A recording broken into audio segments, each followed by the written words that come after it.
How's it going today, everybody?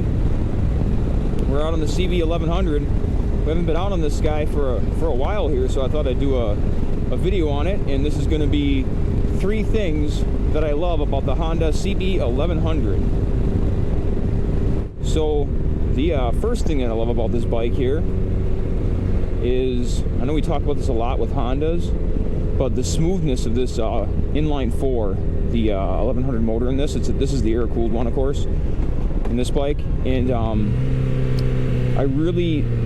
so I guess we'll include the transmission with this. Here, I'll show you as we're shifting here. This obviously doesn't have a quick shifter, nothing. This is 2013, but here we go, right? So no clutch. I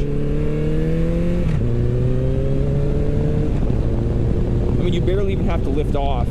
It's almost like you have a quick shifter. It's the transmission in this is smoother than the one in my CB1000R that you guys have seen in plenty of other videos now at this point. And yeah, this transmission is just absolutely incredibly smooth, and so is the motor too. Just the way it delivers power, it's basically completely linear. There's not really a dead spot or anything. I know I read on someone was making a comment, I think, in one of my previous videos.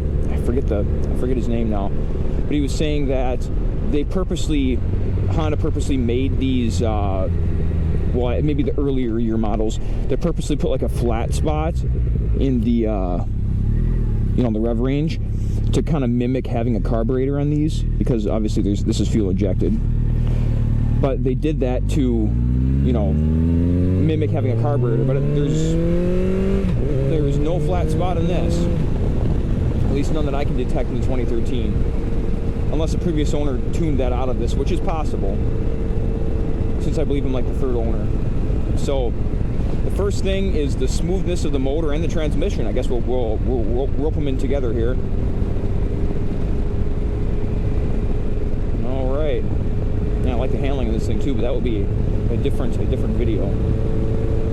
All right. So the second thing that I love about this bike, specifically with these, it probably has to do with the aftermarket Forza shocks on this.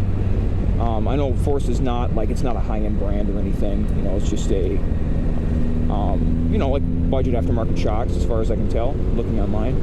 But it's really set up well for riding 2-up, which I was not expecting and wasn't really intending to buy this bike for.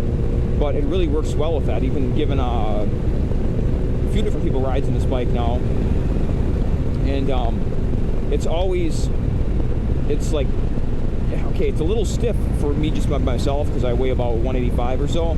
With full gear, I'm probably like 195, 200, because I got my full leathers on and everything today, which I know probably looks goofy riding on a cruiser, but that's fine. You gotta be safe, right? Be protected as much as you can. But yeah, the ability for this bike to take a passenger, I've got the Corban seat on this right now, which I will put a, do I have a picture of it? Yeah, I do. So I'll put a little picture of it up above here, and it'll probably be in the title card too, I would imagine. But yeah, the Corban seat is great for a passenger, and the bike itself, you don't even feel the person back there, at least not with the weight of the people that were riding with me. The 1100 has more than enough grunt to take a passenger without even worrying about it. We got a kitty running across the road here. Gotta let the Meow by.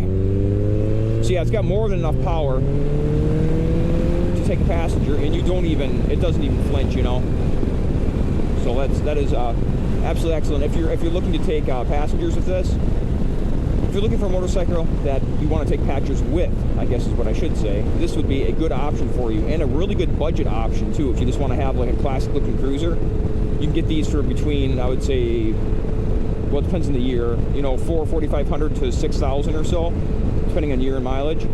But even on, these are reliable for high mileage. I got 12,500 in this one, if you can see it there. But these are reliable as far as I know, up to really high mileage, as long as they're obviously cared for and stuff. So yeah, it's a good budget option for 2-up riding, if that's what you're looking for. And I would definitely recommend it for that. And with the rear stock shocks, I'm not sure, but I know with these shocks, it is quite good, if I do say so myself. I'm gonna go hit some twisties with it up here, I think. right, so the third thing that I love about this bike, about the CB1100, is the center of gravity. I don't know if this is talked about a lot online. I haven't heard about people talk about this a lot in other videos, but I thought I would cover it here. The center of gravity, especially when you're at a stop, or you know, you're at a standstill or something at a stoplight or whatever, you know, in your driveway. Man, someone really molded this up here, didn't they? Look out for the Clibbins. But the the center of gravity on this is absolutely incredible. So the center of gravity is real low. You know, this bike is like, I think it's like 550 pounds or something like that, if I remember, if memory serves, last time I looked it up. And yeah, you can't even tell. So like, just the flickability of it, and I mean, it's not obviously as flickable as a sport bike or something like that, but especially at low speed, you go to take this bike off the side stand, man, it feels like nothing. I don't know how to explain it, but it's pretty uncanny considering the size, the total length of this bike, and the weight of it being like 550 pounds, which I know isn't as much as, like, you know, a big huge, like a Honda State Line or a Goldwing, or, you know, the Harley Dyna or something like that, Softail. I mean, I know it's not compared to those 700 pounds, whatever, 750, 800, depending on which one you're talking about. But for what this is compared to the normal like sport bikes that I ride, like the Speed Triple and the CB1000R, things like that, this actually, I think this feels lighter coming off the kickstand than like the Speed Triple did. So that means the weight must be a lot lower. I know it's a heavier bike, but I'm just talking about the actual feel of it. It feels like the center of gravity is lower, and like the apparent weight feels lighter. So it's like, I don't know, like if you're a newer rider and you're worried about like sketchy, you know, sketch top heavy stuff and tipping over, this bike is not going to do that to you, at least not easily, right? So I guess we could end with that. Would this bike be good for beginners? I think it would be okay for beginners. It's a bit of a big machine, probably. I'm saying just total size. If you're brand new, if you've had some dirt experience, it's probably fine. Go through your MSF course. I don't know if you go right through your MSF course and get this bike right away. I don't know. I mean, you'd have to take it pretty easy. The throttle's not snatchy though, so you could probably do it. You just have to be careful.